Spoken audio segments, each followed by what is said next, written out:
여러분 오늘도 잘 견디고 계십니까? 김명준의 뉴스파이터입니다. 아들아, 이 세상에서 참으로 바꿀 수 없이 필요한 것이란 바로 착한 사람이란 것을 잊지 말아라. 누가 한 말일까요? 오늘 영면에 든 고 안성기 씨가 아들이 5살이었을 때 다정하게 남긴 손편지 내용입니다.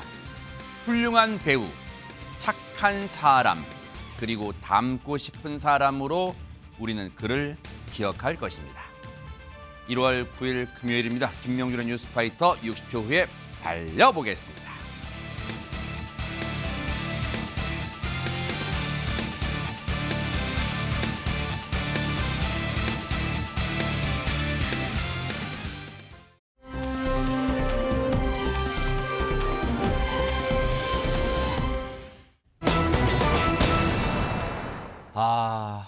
참 사람 냄새 가득했던 고 안성기 씨가 오늘 정말 우리 곁을 떠났어요. 영면에 들었습니다.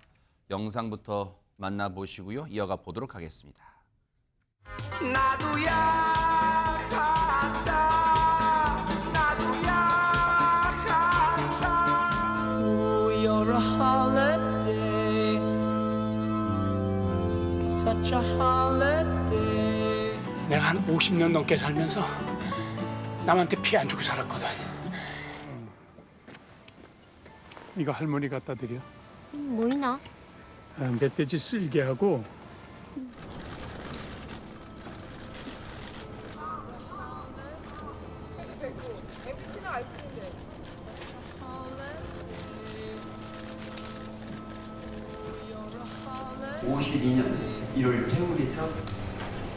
한 달 앞서 떠나신 여기 누군가가 선배님께 어떠셨나요? 하고 묻는다면 난 괜찮았어 하고 정갈한 음성과 미소로 답하실 선배님이 그려집니다. 선배님과 어떠셨나요? 부디 평안히 영원하시길 바랍니다. that it's all the same 추도사를 한 정우성 씨 얘기처럼 그리고 그 목소리처럼 안진용 기자님 오늘 이 발인회 발인회 참석했던 분들뿐만 아니라 이 상황을 지켜보는 지금 시청자분들도 참 같은 마음일 거예요. 참 무겁습니다, 마음이. 네, 바로 오늘 오전 서울 명동성당에서 고 안성기 씨의 영결식이 진행됐습니다. 네. 자, 이 명동성당은 지난 1898년에 축성된 한국 가톨릭의 본산이라 할 수 있는데 네. 안성기 씨는 지난 2023년 암 투병 중에도 로마 교황청에 다녀올 정도로 독실한 신자입니다. 사실 근데 그것보다 더 큰 의미가 있습니다. 지난 1985년 명동성당에서 안성기 씨는 결혼식을 올렸고요. 지난 2018년은 큰아들 다빈 씨의 장가를 보냈습니다. 그런 의미 있는 곳에서 많은 분들에게 마지막 인사를 전했다고 볼 수 있는데 네. 자, 유족들과 영화계의 많은 선후배들이 이 미사에 참석을 했습니다. 추모 영상도 상영이 됐고요. 네. 조금 전에 보셨던 영상이 그 일부입니다. 그리고 고인을 모신 운구는 배우 설경구, 유지태, 박해일, 주지훈 씨가 들었고 또 배우 정우성 씨와 이정재 씨가 각각 영정사진과 금관 문화훈장을 들었습니다. 이들이 유족이 아니라 후배 배우들이 이렇게 영정을 들게 된 건 다름 아닌 유족들의 뜻이 있었기 때문입니다. 그렇군요. 지금 저 영상을 보니까 뭐 훈장도 이 정부가 추서한 훈장도 눈에 띕니다만 뭐니 해도 정우성 씨가 이렇게 품에 안고 있던 영정사진 지금도 너무너무 정말 지금이라 당장이라도 안성기 씨가 따뜻한 목소리도 우리 곁에 다가올 것 같잖아요. 그 영정사진 너무 눈에 들어오는데요. 이 영결식에 오신 분들 그리고 닷새 동안의 장례 기간 동안 많은 사랑을 보내주신 분께 김묘성 기자님 유족을 대표해서 이 안다빈 씨가 감사 인사를 전했다면서요? 네, 그렇습니다. 아버지를 배웅해 주시고 위로해 주시기 위해서 현장에 참석한 모든 분들께 유가족을 대표해서 감사 인사를 전했는데요. 근데 네. 그 내용이 참 주목할 만합니다. 사전에 상의된 부분은 아니지만 이라면서 떨리는 목소리로 입을 뗐습니다. 어릴 적부터 신성한 곳으로 생각해서 조심스럽게 들어갔던 아버지의 서재에서 버리지 않고 모아둔 것들을 정리했다. 기억은 나지 않지만 내가 5살 때쯤에 유치원 과제로 아버지께서 써주셨던 편지가 있었는데 물론 내게 써주신 편지지만 모두에게 남기고 간 메시지인 것 같아서 읽어보겠다라면서 이어갔습니다. 아니 근데 편지 내용이 뭔지를 들어보기 전에 저는 이 말도 다가와요. 세상에 보세요. 어릴 적부터 신성한 곳으로 생각해서 감히 발을 들일 생각을 못했던 아버지의 서재에서 유품을 정리하다가 세상에 버리지 않고 모아둔 것들을 정리했다. 이 얘기 듣고 여러분 어떤 생각 드세요? 아버지가 무섭다 그런 생각보다도 아버지를 아들로서 얼마나 평소 존경하는 마음이 있었는가, 저는 그런 생각이 막 들어서 너무너무 세상에 또 울컥하는데, 아버지 고 안성기 씨가 서재에 남겼던 33년의 손편지 내용에는 과연 어떤 내용들이 담겨 있었을까요? 들어보시고 이어가 보도록 하겠습니다. 다빈아, 네가 이 세상에 처음 태어나던 날 아빠를 꼭 빼어 닮은 아빠 주먹보다도 작은 너의 얼굴을 처음 보는 순간 아빠의 눈에는 어느새 눈물이 글썽거렸지. 다빈아, 다빈이는 이 다음에 어떤 사람이 되어야 할까? 그래, 아빠는 다빈이가 항상 겸손하고 정직하며 남을 사랑할 줄 아는 넓은 마음을 가진 사람이 되었으면 한다. 그리고 너에게는 동생 필립이 있다는 것을 항상 기쁘게 생각하고 동생을 위해 기도할 줄 아는 그런 형이 되거라. 내 아들 다빈아, 이 세상에서 참으로 바꿀 수 없이 필요한 것이란 바로 착한 사람이란 것을 잊지 말아라. 1993년 11월 아빠가 1993년 11월에 썼으니까 횟수로 정말 33년 전이네요. 조재문 교수님, 네. 당시에 안성기 씨가 아들에게 남긴 손편지지만 안다빈 씨는 이걸 끝까지 정말 끌어넘치는 울음을 참아가면서 울먹이는 목소리로 이 편지를 다 읽은 이유가 있을 것 같아요. 아무래도 이제 안성기 씨가 어찌 보면 아들한테 쓴 편지지만 본인의 각오였을 수도 있다고 저는 생각해요. 본인이 어떤 인생을 살고 싶었는지 그것을 아들한테 전해주는 거 아니겠어요? 유치원에 다니는 아들이지만 내 아들은 이렇게 살았으면 좋겠다. 그 말은 나의 각오이라고 저는 생각합니다. 내가 그렇게 살고 싶은 마음 너도 좀 따라와 줬으면 좋겠어. 근데 그 글이 뭐냐면 이 세상에서 참으로 바꿀 수 없이 필요한 것이란 바로 착한 사람이라는 걸 잊지 마라. 세상에. 근데 착한 사람이라고 얘기하니까 우리가 이해하기 어려울 수 있잖아요. 이걸 풀어서 해석한 게 앞에 있는 부분이라고 생각해요. 그 착한 사람이란 항상 겸손하고 정직하고 남을 사랑할 줄 아는 넓은 마음을 가진 사람이야. 네. 그런 삶을 살라는 거예요. 아들에게 이 말을 했다는 건 내가 그렇게 살고 싶어. 보통 우리는 아이한테 내가 살지 못한 인생을 얘기하기도 하고요. 맞아요. 내가 살고 싶은 삶의 모습을 얘기하기도 합니다. 그런 모습이라고 생각해요. 그래서 저는 다빈 씨가 이걸 읽었던 이유는 아버지가 어떤 자세로 세상을 살았는지를 보여주고 싶었던 것 같아요. 아버지는 이런 자세로 늘 세상을 살았고 그렇게 살기를 소망했던 분이다. 아까도 말해서 항상 겸손하고 정직하고 남을 사랑할 줄 아는 넓은 마음을 가진 사람이 되기 위해서 평생을 살았던 안성기 선생님의, 즉 다빈 씨의 아버지의 모습을 어찌 보면 세상에 알리고 싶었던 것이 다빈 씨가 이 편지를 읽은 이유가 아니겠나 그렇게 생각이 됩니다. 그래서일까요? 고인이 떠난 뒤에도 정말 여러 가지 미담, 고인과 관련된 미담들이 전해지고 있다면서요, 김현주 평론가님. 그렇습니다. 뭐 저도 개인적으로 안성기 씨 가족과 아주 오래된 인연을 가지고 있는 사람 중에 한 사람으로서 조문을 이제 첫날 갔다 오고 오늘 연결식에는 미처 참석을 하지 못했습니다만 직접 가서 당시에는 꼬마였던 다빈군 필립 군이 이제는 장성한 성인이 됐고 그리고 그 부인 오서영 씨가 그날 조문객들을 맞이하면서 한 이야기, 저 영정사진 저 모습 그대로를 앞으로 기억해달라는 당부를 하시더라고요. 그래서 그 모습에 참 마음이 많이 아팠습니다. 네. 아마 이 세상에서 제가 알고 있는 사람 가운데 가장 착한 사람을 한 사람 꼽으라면 저는 주저없이 안성기 씨를 택할 수 있다라고 할 정도로 정말 보기 드문 성품을 가지신 분이었거든요. 그렇기 때문에 저분의 인생에서 아마 주위에서들 저 따뜻한 마음을 느끼신 분이 아마 한두 분이 아니셨을 거라고 생각이 됩니다. 그렇기 때문에 지금 뒤늦게나마 여러 미담들이 전해지고 있다고 해요. 그저께 한 온라인 커뮤니티에서 네. 안성기 배우의 인품이라는 한 게시글이 올라왔었습니다.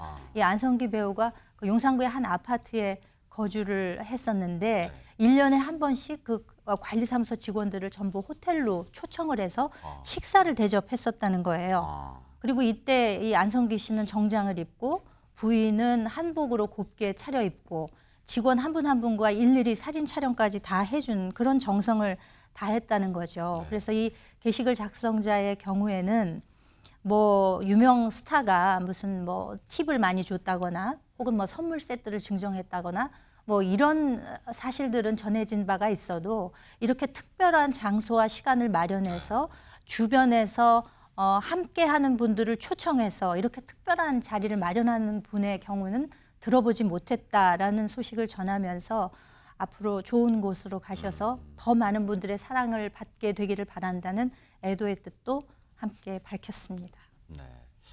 물론 이 글을 작성하신 분이 그때 당시에 안성기 씨와 같이 찍었던 사진을 올려주진 않았지만 그래도 김요성 기자님 이 글만으로도 그때 장면이 막 상상이 돼요. 딱 깔끔한 정장 입고 관리사무소 직원분들과 식사 오순도순 얘기 나누고 한 분 한 분과 다정하게 사진 찍어주는 모습이 막 상상됩니다. 그렇습니다. 함께 삶을 꾸려나가는 동료 같은 느낌도 들었을 것 같아요. 함께 이 시대를 살아가고 있구나, 우리는 동료구나, 친구구나라는 마음도 느끼지 않았을까 싶은데요.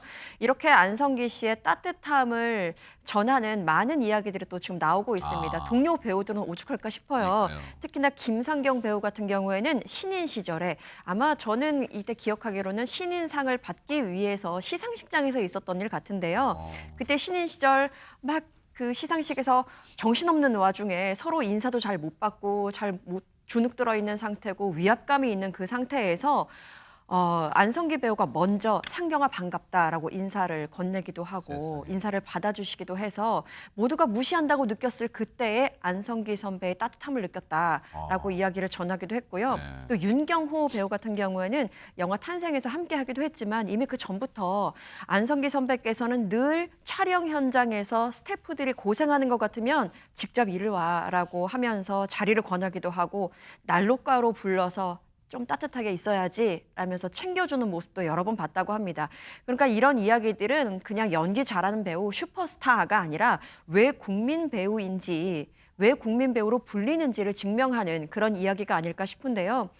고 안성기 씨의 스크린 이미지를 관객과 함께 기억하고자 여러 가지 또 준비된 부분이 있는데요. 한국영상자료원이 유튜브 채널을 통해서 안성기 씨가 생전에 출연했던 대표작들을 모은 온라인 추모전도 지금 마련돼 있다고 합니다. 낭만적 인물, 또 성실한 청년, 헌신적인 아버지 등 여러 모습을 그 안성기 씨의 생전 모습을 함께 만나볼 수 있는 시간도 준비되어 있다고 합니다.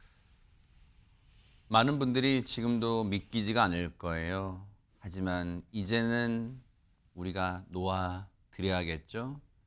고 안성기 씨의 영면, 정말로 천사 같은 삶을 족적을 남기고 왔던 고 안성기 씨의 영면을 진심으로 기원합니다. 이제 편히 쉬시기 바랍니다.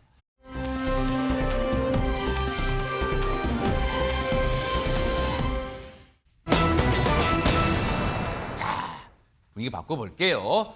장윤희, 장미, 아니 안진용 기자님. 70년대 트로이카, 한국 영화계 여배우 트로이카로 불렸던 그분들 아니에요 지금? 네, 그 두 분의 동시에 애인이었던 사람. 자, 돌아가지 않고 바로 소개해드리겠습니다. 네. 연기면 연기, 노래면 노래 모두 선협했던 원조 만능 엔터테이너 바로 배우 김성환 씨입니다. 어머나. 김성환 씨가 아니 근데 저기 김성환 씨 하면 우리가 뭐 노래 잘하고 탤런트이고 이 현대극에서만 좀 봤지 정윤희 씨와 장미 씨의 애인 역할을 했다 이거 믿기지가 않는데요 이거 지금? 네, 이분은 또 이제 구수한 사투리, 그거 뭐냐 거시기 맞아요, 이 맞아요. 표현으로 굉장히 유명한데요. 네. 자, 이분이 장윤희 그리고 김미희 씨와 함께 실제로 정윤희, 장미 씨. 정윤희, 장미 씨와 함께 네네. 실제로 애인을 했던 건 아니고요. 작품 속에서 애인 역할을 했었다는 거죠. 자, 이와 관련해서 김성환 씨는 이런 회상을 내놓기도 했는데. 네. 당시 최고의 여배우인 정윤희 씨와 1일 연속극 주인공을 맡았다. 그 주인공을 하던 도중 장미 씨가 주인공인 드라마 필려 속에서 장미 씨의 애인 역할도 맡게 됐다고 당시 자신의 전성기를 회상했습니다. 아니 이건 회상 정도가 아니라 정말 자랑 뿜뿜이잖아요. 근데 보세요. 당대 정말 잘 나가는 걸출한 스타 정윤희 씨, 장미 씨 그 애인 역할이지만 동시에 한다 이게 말이 됩니까? 관련 얘기 들어보시고 이어가 보도록 하겠습니다.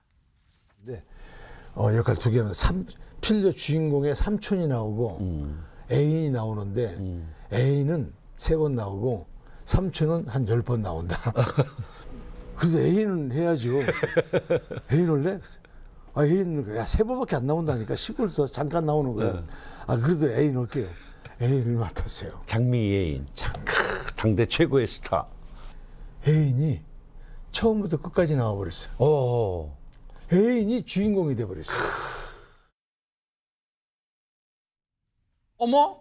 장유민 변호사님 얘기 들어보니까 원래 대본 시나리오는 애인 역할은 한 3번 정도 삼촌은 10번 나오고 애인은 3번 정도 근데 끝까지 나와버렸다? 인기가 많았나요? 쭉쭉쭉 치고 간 거예요 지금? 완전 치고 나가고 눈도장을 확실히 찍은 거죠. 어머. 그러면서 2번의 주연을 거듭 맡게 되면서 방송가에서 계속 부르는 배우, 그러니까 내가 꼭 출연을 요청하고 싶은 배우가 됐다라는 겁니다.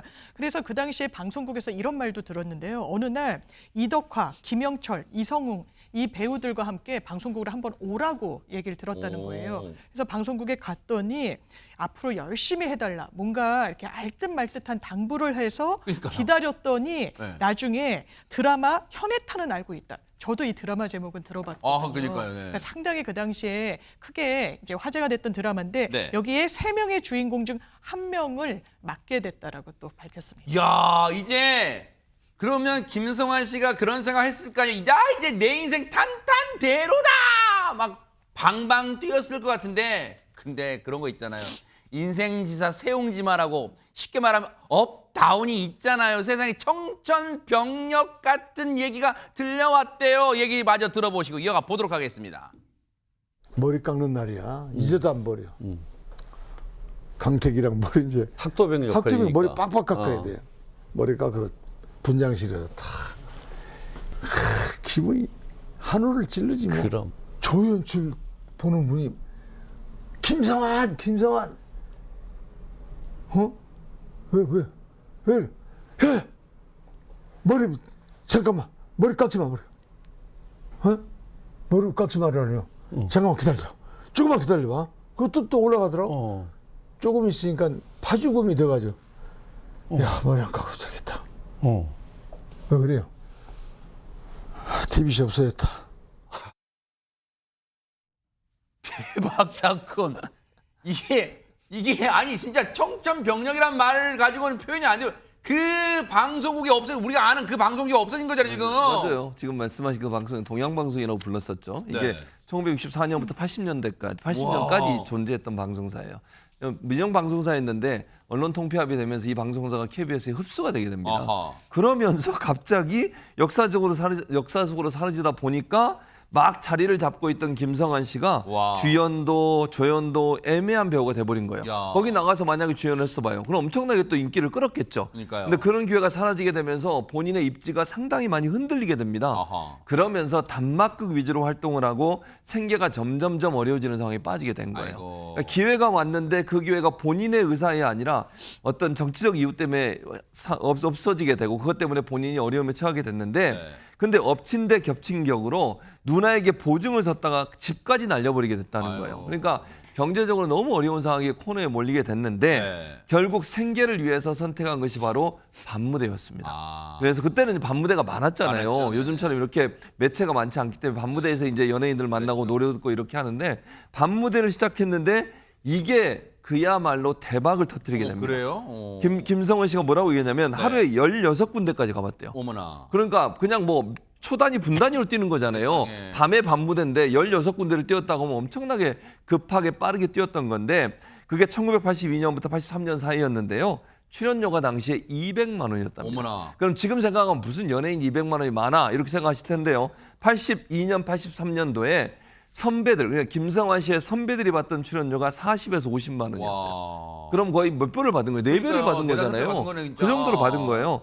내가 안 나오면 얼마나 인기가 있었든지 업소의 입구와 화장실에 써 붙여야 되는데 오늘 김성환 출연 안 합니다라고.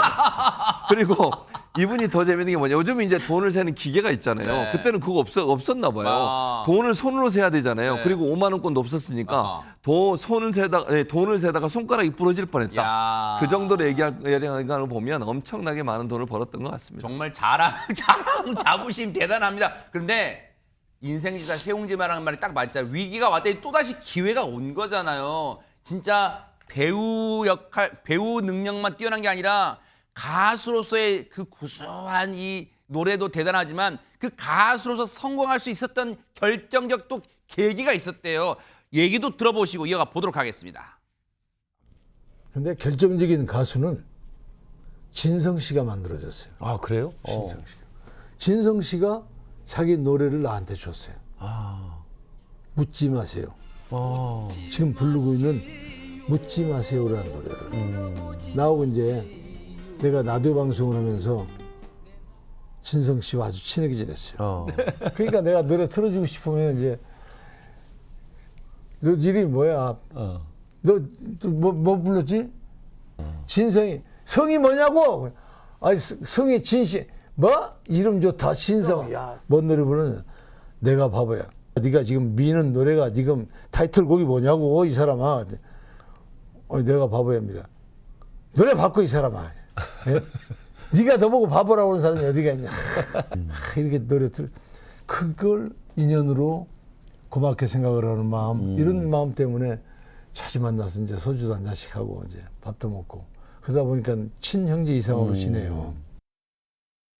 세상에 사람 인연 정말 모르겠어요. 가수 진성 씨와 친형제처럼 친하게 된 배경이 이런 배경이 있었다니. 근데 김현주 평론가님, 와, 근데 김성환 씨 하면은 요즘에야 이제 뭐 배우, 뭐 가수 출신 배우 뭐 그런 말 많지만 팔방미인이 많지만 그때 당시만 해도 흔하지 않았을 것 같아요. 그렇죠. 요즘에는 또 우리나라 스타가 글로벌 스타가 되지 않습니까? 네. 그럼 연기하는 연기자인 줄 알았는데 노래하는 거 들어보니까 완전 가수가 저리 가라 하는 그런 솜씨를 가지고 있는 그런 스타들도 무척 많지 않습니까? 네. 근데 과거 김성환 씨가 한창 활동할 때만 해도 그렇게 연기에 노래에 이렇게 다 할 수 있는 분들이 그렇게 많지는 않았을 거예요. 네. 그렇기 때문에 팔방미인이라는 아마 타이틀이 붙었을 거고 네. 게다가 김성환 씨가 그동안 본인의 커리어를 쌓으면서 겪어온 인생 이야기와 함께 본인의 이런 재능 이야기를 듣다 보니까 더 여러 가지 생각을 하게 되는 것 같습니다. 그러네요. 정말로 앞으로도 그 구수한 목소리, 왜냐하면 중후한 목소리, 연기할 땐 중후한 목소리, 노래할 땐 구수한 목소리잖아요. 앞으로도 우리에게 많은 사랑과 또 행복 전해주시길 기대를 해보도록 하겠습니다.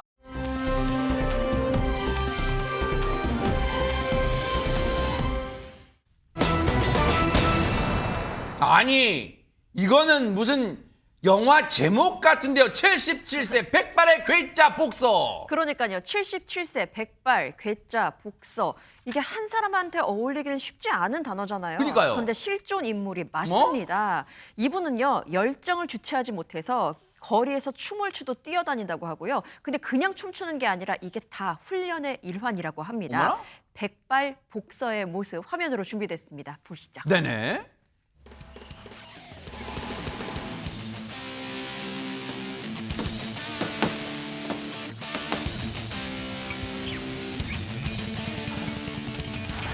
걸어가면서 복싱 스텝 밟는 스텝입니다. 기본 스텝. 그냥 빠른 걸음으로 걸는 것보다 복싱 스텝 걷는 길이 인첩성 도움이 되고 있습니다. 신문 대기 중에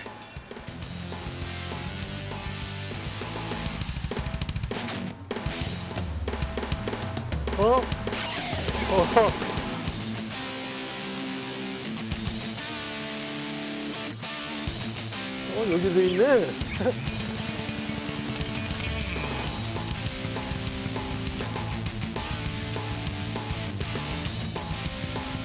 해야 할 일을 완전히 다 완벽하게 다 마무리하고 시간이 있어 시간 나는 대로 열심히 그냥 운동을 하고 있습니다.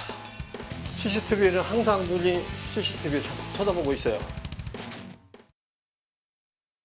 아니 근데 지금 연초다 보니까 우리 장유미 변호사님 새해 작심삼일이라는 표현을 많이 쓰잖아요.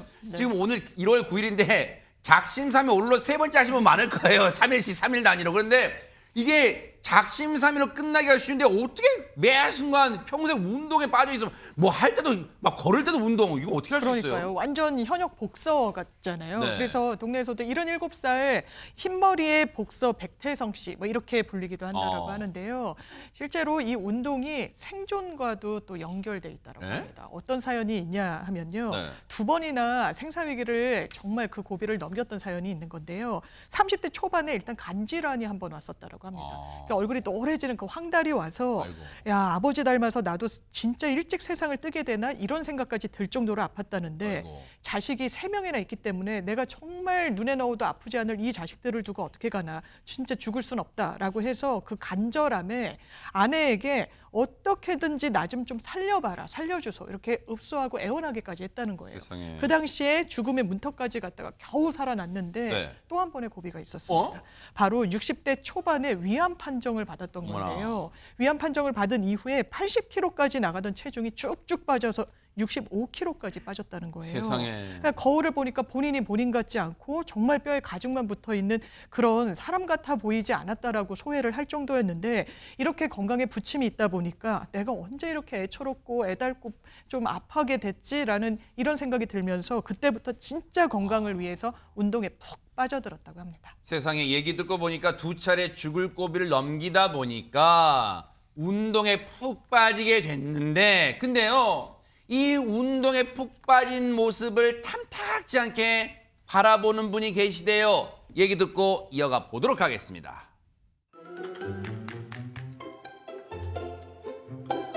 식사할 때는 좀 그거 안 하면 안 될까? 이 고등어도 다 씻고 좀 나름대로 나는 신경 써서 차린다고 하는데 다 씻고 갖고 이런 식으로 응? 안 먹고 있으면 내가 다음에도 뭐 챙겨주고 싶구나 마음이 나겠냐고. 맛있게 먹고 있으니까 다 이런 것도 운동이다 생각하고 지금 집중이 안 되잖아. 그거 하느라고. 밥 먹는 거는 뭐 집중 되고 안 되고 하는 게 없어. 아 이거 진짜 이거 빼야지. 내가 문을 잘 쉽게 열지. 이거 좀 제발 좀 치워. 또 걸려? 아 당연하지. 이거 봐봐. 문 열 때마다 요. 이제 이거 오늘까지만 내가 용서할 거야. 다음에는 내가 어디다 감춰버리든지 어찌든지 해야지.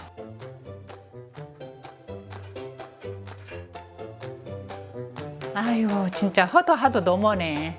나도 여기 앉아서 텔레비 볼 수도 있는데 이렇게 하고 있으면 나는 어디에 앉아 이렇게.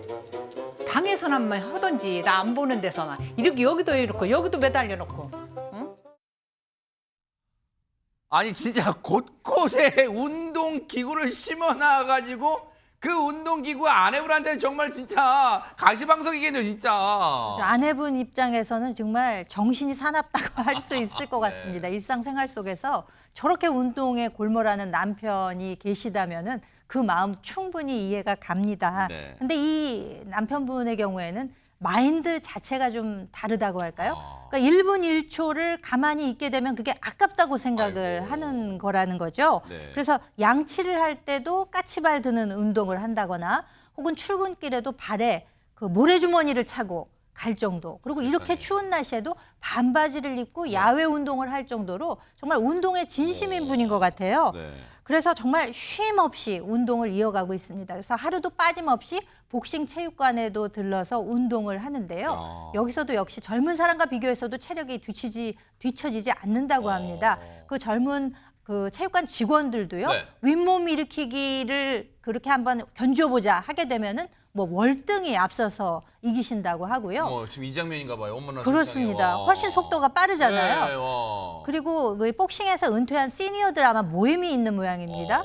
그런 모임에 가게 되더라도 본인이 이제 가장 연장자기는 한데 체력만큼은 거기서도 1등이래요. 그러니까 달리기 대회 같은 걸 하면 항상 압도적으로 1등으로 들어온다고 합니다. 네. 그러니까 연장자라는 말이 무색할 정도로 달리기면 달리기, 윗몸 일으키기면 윗몸 일으키기. 하여튼 체력에는 짱이신 모양입니다. 그러니까 뭐 저 정도 체력이면은 지금 친구분들 또래분들 사이에서는 월등할 것 같고 아까 보셨죠?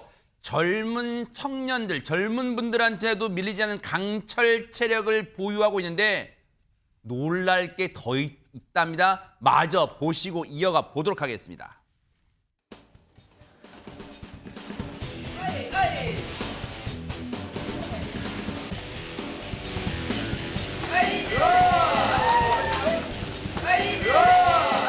복싱이라는 건, 운동이라는 건 내가 한 만큼 실력이 올라오고 훈련한 만큼 좋아지고, 근데 운동은 거짓말을 않는구나. 기초 체력과 체성분 검사에서는 건강 나이가 50대 초반, 많아도 55세를 넘지 않는 정도의 아주 뛰어난 체력을 갖고 계십니다. 보통 이 나이가 되면 이병 저병 아프신 분들이 많은데요. 이렇게 건강 나이가 50대 초반으로 나오기는 매우 어렵다고 볼 수 있겠습니다. 어머나 신체 나이 55, 지금 77이신데 55을 넘지 않을 지금 신체 나이라는 거 아니에요? 근데 최진봉 교수님, 네. 아내분 입장에서는 고마운 거 아니에요? 왜냐면 남편이 예를 상상해보세요. 남편분이 허구한 날 술, 담배 또 들어누워 맨날 소파에 들어누워서 손 까딱까딱하면서 TV 보는 그렇게 허송세를 하는 것보다 훨씬 낫잖아요. 훨씬 낫죠. 건강하게 지내는 건 좋은데 그래도 아내 입장에서는 걱정이 하나 있다는 거예요. 뭘까요? 뭐냐면요. 혹시 남편이 다칠까 봐. 근데 이게 혼자 운동하면 문제가 없어. 복싱이라는 지금 스파링하는 거 나오잖아요. 20살 어린 지금 선수하고 스파링을 하는 거거든요. 근데 저러다가 스파링 하다 보면 상대가 때리기도 하고 다치기도 하잖아요. 그게 걱정인 거예요. 그러니까 제발 스파링 안 하고 집에서 혼자 했으면 좋겠는데 이 박태성 씨가 계속 백태성 씨 죄송합니다. 백태성 씨가 스파링을 너무 하고 싶어 하신다는 거예요. 그러니까 아까 얘기했잖아요. 운동은 뭐 이렇게 성과가 나는 것이고 운동한 만큼 성과가 나는 걸 느끼고 싶고 이러다 보니까 스파링을 꼭 하고 싶어 하신다는 거예요. 그래서 근데 이제 백태성 씨도 걱정되는 게 하나 있는데 아무도 안 하려고 그러는데요. 그러니까 젊은 이제 상대들이 하다가 혹시나 다치실까 봐 그렇죠. 네. 그런 또 우려와 걱정이 있잖아요. 현실적으로는 젊은 분들 파워가 장난 아니죠. 그러니까요. 근데 하지만 끝까지 백태성 씨는 스파링을 포기하지 않는 거라고 해서 나이를 뛰어넘어서 한계를 향해 도전하는 열정을 보여주고 계신데 그러면 그럴수록 아내 입장에서는 근심이 쌓여가고 있다고 합니다. 그러면 절충안을 찾으시죠. 백태성 씨가 이제 아내분과 스파링을 하는 대신 그냥 스파에 가세요. 스파에 가셔서 아내분 속 푹 닦고 주말에 스파에 몸 좀 뜨뜻하게 녹이면서 못다 했던 얘기 좀 나누시면 어떨까 하는 생각도 감히 해봅니다. 제발 몸 건강히 운동도 좋지만 진짜 다치시면 안 됩니다. 아내분 걱정 꼭 참조하시기 바랍니다. 응원해 보겠습니다.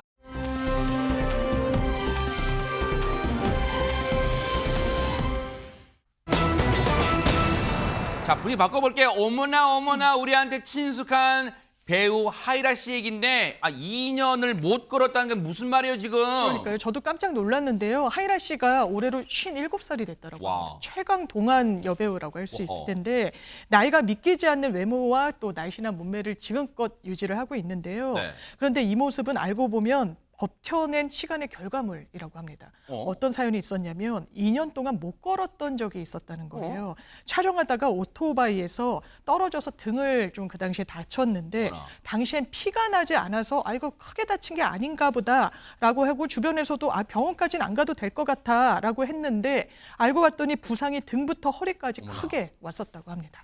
어떻게 보면 사고 후유증인 거잖아요. 근데 안진용 기자님 아마 이 얘기 처음 들으신 분이 대부분일 텐데 지금은 괜찮은 거예요, 하이라 씨 그러면?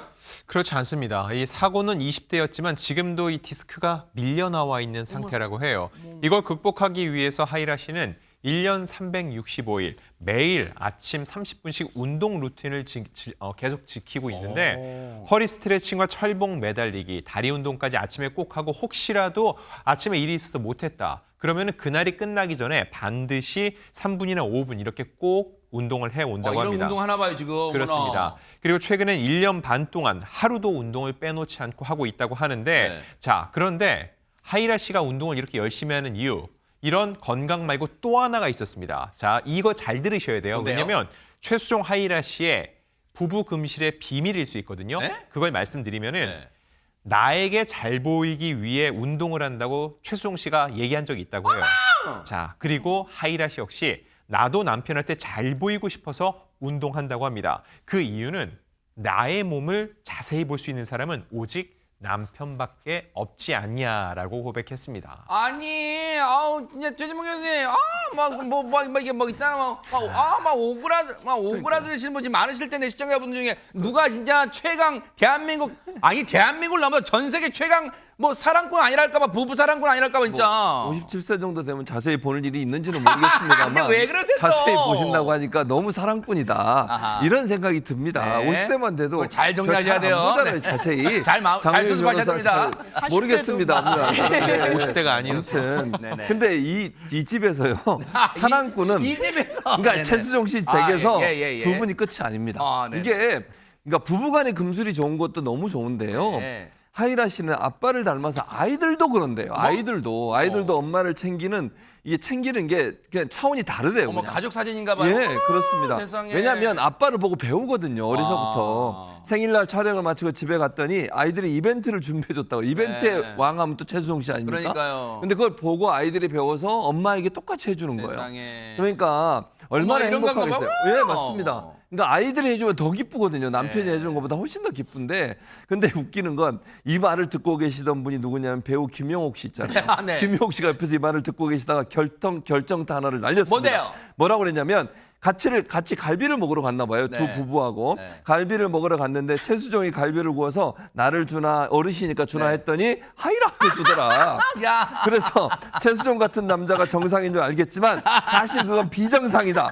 너무 옆에서 그렇게 잘해주면 지겨울 때도 있을 거다라고 한 방을 날렸습니다. 근데 이 얘기를 들으시면서 살짝 입가에 약간 피식, 약간 비웃음 같은 걸 짓고 계신 분이 계세요. 바로 임백천 형님도 잘 해주시잖아요, 그죠? 아닙니다. 왜요? 최수종 씨는 절대 못 이깁니다. 어머나. 당시에만 해도 이 최수종 씨가 특히 신혼 이럴 때는 정말 모든 전국의 남편들의 공적이었었거든요. 아하. 도저히 집에 가서 빛이 안 난다. 최수종 씨 때문에 난 망했다. 이런 얘기를 많이 들었습니다. 근데 네. 저는 더 중요한 거는요. 세월이 지난 지금까지도 그 마음이 변치 않고 그대로라는 점이에요. 야. 그 점은 정말 큰 박수를 보내드리고 싶습니다. 세상에. 아니 근데 이렇게 화목한 집안인데 뜬금없이 논란 하나가 있다면서 이게 뭐예요? 아주 민감한 부분이 논란으로 떠올랐습니다. 바로 성형 의혹인데요. 네?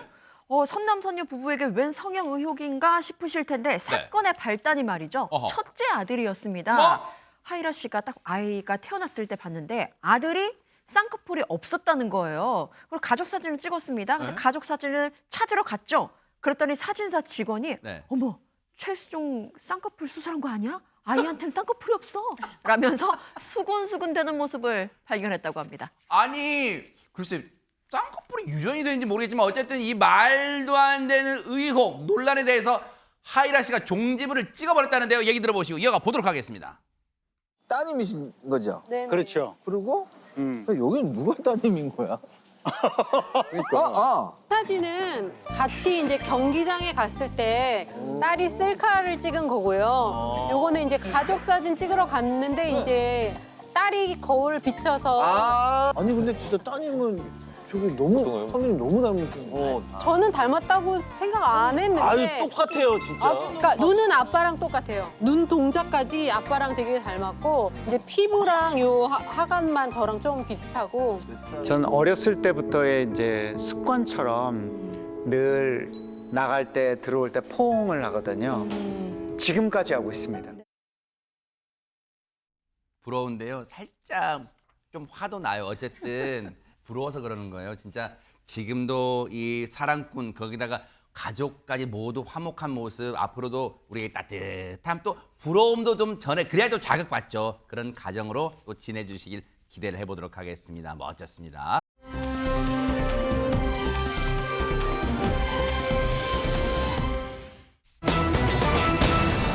자, 여러분께 한밤중에 이런 전화가 걸려온다면 얼마나 공포스러울까요? 같이 한번 들어보시고 이어가 보도록 하겠습니다. 기가 막혀서. 핸드폰으로는 검색이 안 되는 게 얼마나 많은지 알아? 그것도 몰랐단 말이야? 너 언론 담당하는 애 맞니? 아니, 그 지금까지 몰랐단 말이야? 너 모바일 버전이라는 거는 요약본, 축약본이야. PC 버전에. 몰라, 그걸? 너 그렇게 똥오줌을 못 가려? 보면 모르겠어? 말 좀 해라!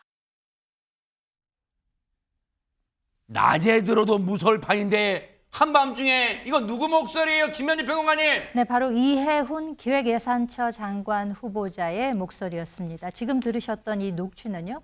과거 바른정당 소속 국회의원 당시에 보좌진에게 밤 10시 반이 넘어서 전화를 해서 했다는 그 대화의 일부, 그러니까 폭언이라고 할 수가 있겠죠. 이 내용을 들으셨던 겁니다. 얼마 전에 아마 첫 번째 그 녹취를 많은 분들이 들으셨었을 거예요.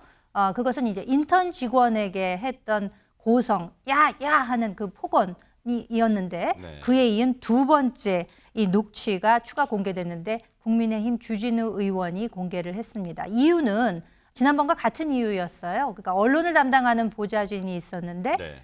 자신에 대한 기사를 제대로 보고하지 않았다라는 이유로 저런 이제 폭언을 했다는 것입니다. 아울러서 주진우 의원에 따르면은요, 네. 이 제보자가 이해훈 전 의원이 특히 본인 기사에 대해서는 아주 극도로 예민한 반응, 그래서 분노 조절이 되지 않는 듯한 그런 양상을 보여왔다는 것인데 이런 일이 거의 매일 일어났다는 것입니다. 그러니까 심야에 이런 전화가 온 것뿐만 아니라 새벽 폭언도 다반사였다라는 제보를 했다는 것입니다. 아니 그러면 보세요. 아까 이해훈 후보자 얘기 중에 휴대전화로 검색 안 되는 기사가 얼마나 많은 줄 아니? 그러면 노트북 PC로 그 밤에 10시 반에 밤늦게 보좌진은 잠도 안 자고 집에서 하루 종일 검색해야 되는 거 잠을 언제 자요 그러면? 갑질이죠, 갑질. 이거 어떻게 이럴 수가 있는 거? 밤에 전화해서 이런 식으로 얘기한다는 게 있을 수 없는 일이에요. 이거는요, 괴롭힘입니다.